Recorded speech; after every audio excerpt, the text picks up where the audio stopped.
Lecture number 8 हमारे इसमें मैंने 3 शॉर्ट क्वेश्चन आपको लिखे हैं। इन 3 शॉर्ट क्वेश्चनों के जवाब आपके किताब में मौजूद है। किताब के पेज नंबर आप 82 पुराने बुक्स वाले 92 सॉरी और नए बुक्स वाले 94 पेज पे देख ले और फिर पेज पलटाए तो आपको पाकिस्तान की अहम बंदरगाहों वाला एक हेडिंग मिलेगा। उसमें कराची बंदरगाह, बिन कासिम बंदरगाह, गवादर बंदरगाह, ये पेज नंबर 96, नए बुक्स वाले 98 और 98 और 99 पेज पे देखे और पुराने बुक वाले 96 और 97 पेज पे ये आपको इसके आंसर मिलेंगे। वहां से आपने इसको पूरा लिखना है। ये मैंने आपको क्लास में समझाया था। यहाँ पे सिर्फ आपको ये डिफाइन भी करवाऊंगा और साथ साथ आपको तरीका दोबारा भी बता दूंगा। सबसे पहला हमारा है तिजारती तवाज़ुन से क्या मुराद है। ये क्वेश्चन आपके एक्सरसाइज में मौजूद नहीं है, लेकिन ये हेडिंग आप लोगों की किताब में है। इसको आप पढ़े भी, समझे भी और इसको लिखे भी, क्योंकि आपको हेडिंग से भी क्वेश्चन बनाकर दे सकते हैं पेपर में। तो तिजारती तवाज़ुन, जब मुल्क की बरामदात और दरामदात की मालियत बराबर हो तो इसे तिजारती तवाज़ुन कहते हैं। यानी जितने रकम या जितने रुपये का आप लेन देन करते हुए जितनी बरामदात करते हैं उतनी ही मालियत के आपके दरामदात भी हो तो उसको हम तिजारती तवाज़ुन कहते हैं। चूँकि हम ज़्यादा मालियत का सामान दरामद करते हैं और कम मालियत का बरामद करते हैं, इसको माशी इस्तिलाह में तिजारती खसारा कहते हैं। अरसा दराज से ये खसारा चला आ रहा है, इसलिए मुल्क जो है बारीक कर्जों तेरे दबे हुआ है और जब तक बरामदात में इजाफा नहीं होता तिजारती खसारा हमारा कम नहीं होगा। बरामदात में ये इजाफा मसनूआत का मयार बेहतर करने, यानी जो चीज़ें हम बनाएंगे अगर वो हमारी वो अशिया बेहतर मयार की होगी तो तब वो आगे मार्केटों में उसका डिमांड होगा। इस तरह हमारी पैदावारी लागत कम किए बगैर ये मुमकिन नहीं है। और दूसरे ममालिक में मौजूद पाकिस्तानी सफारत खाने बरामदात के फ़रोग़ में अहम किरदार अदा कर सकते हैं। जो हमारे सफारत खाने हैं उसमें जो सफ़ीर है या उसमें जितना अमला है ये हमारे बरामदात में इजाफे का बायस बन सकता है, क्योंकि ये वहाँ पे हमारे मुल्क के अशिया को एडवर्टाइज़ भी आसानी तरीके से कर सकते हैं और उसकी वो जो खासियतें हैं वो भी बता सकते हैं लोगों। तो ये है तिजारती तवाज़ुन। एक शॉर्ट क्वेश्चन है, 4-5 लाइनों का है। आप अपने बुक से इसको जवाब जो है वो कापियों में लिख लीजिए। अब हम आते हैं पाकिस्तान की अहम बंदरगाहों पे। तो पाकिस्तान की जो बड़ी और अहम बंदरगाह है उसमें कराची बंदरगाह है, बिन कासिम बंदरगाह है, गवादर बंदरगाह है। तो ये भी 4-5 लाइनों का इसका हेडिंग है। ये भी आप अपनी बुक के से ही लिख ले कापियों में नीट करके।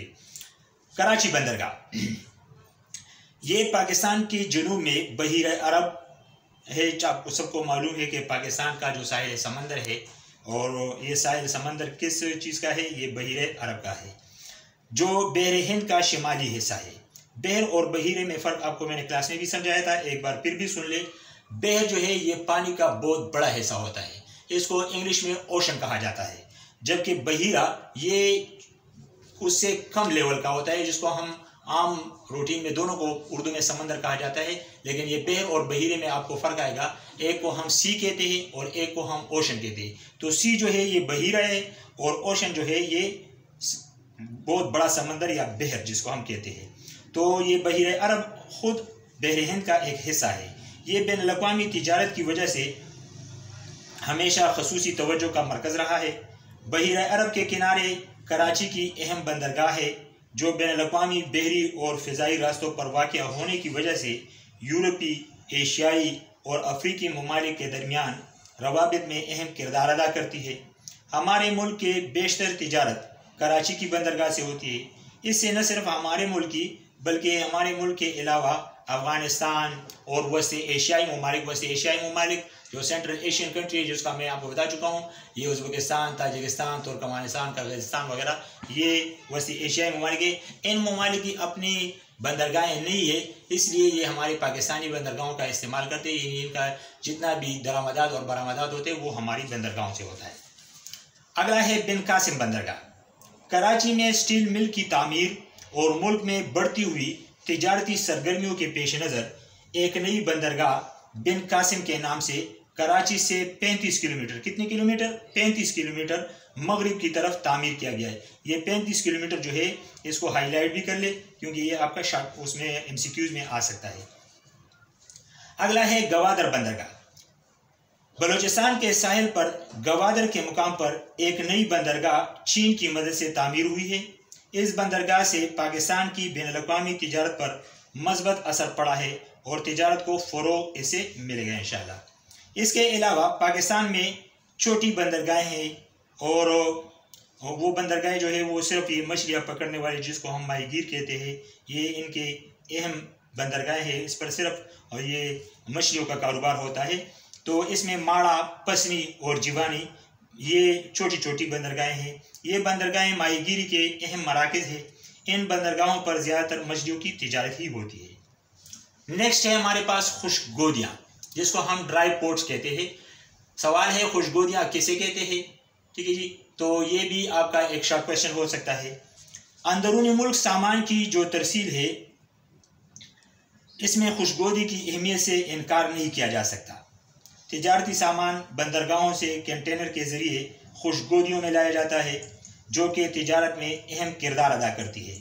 मौजूदा वक्त में पाकिस्तान में मुख्तलिफ जगहों पर खुशगोदियाँ हैं, जो लाहौर, रावलपिंडी, पेशावर, सियालकोट, फैसलाबाद, मुल्तान, क्वेटा और हैदराबाद में कायम है। लाहौर का जो ड्राई पोर्ट है सबसे ज़्यादा अहमियत का हामिल है, जो कि 1974 में 1974 में मौजूदा रेलवे डिपो में कायम किया गया है। ये शहर के बिल्कुल वस्त में है। ड्राई पोर्ट्स को अगर रेल से मुंसलिक करके प्राइवेट इदारों के हवाले किया जाए और मज़ीद सहूलियात दी जाए तो तिजारती सामान की तरसील में बड़ा फ़ायदा हो सकता है। ये आपके शॉर्ट क्वेश्चन हो गए और इसके साथ चैप्टर नंबर 3 का इख्तिताम भी होता है। ये तीनों शॉर्ट क्वेश्चन अपनी कापियों पे खूबसूरत तरीके से लिखे और याद भी करें, बड़े आसान भी है। इसका दिया हुआ सवाल पेपर में आ जाए और आपसे मिस हो जाए, ये आपकी बड़ी बदकिस्मती होगी। तो इसको गौर से पढ़े, समझने की कोशिश करें और इंशाल्लाह बहुत आसान है, आपको अच्छी तरीके से याद भी हो सकता है। लेकिन अगर आप किताब खोलकर बैठ जाए और पढ़ने की कोशिश करें।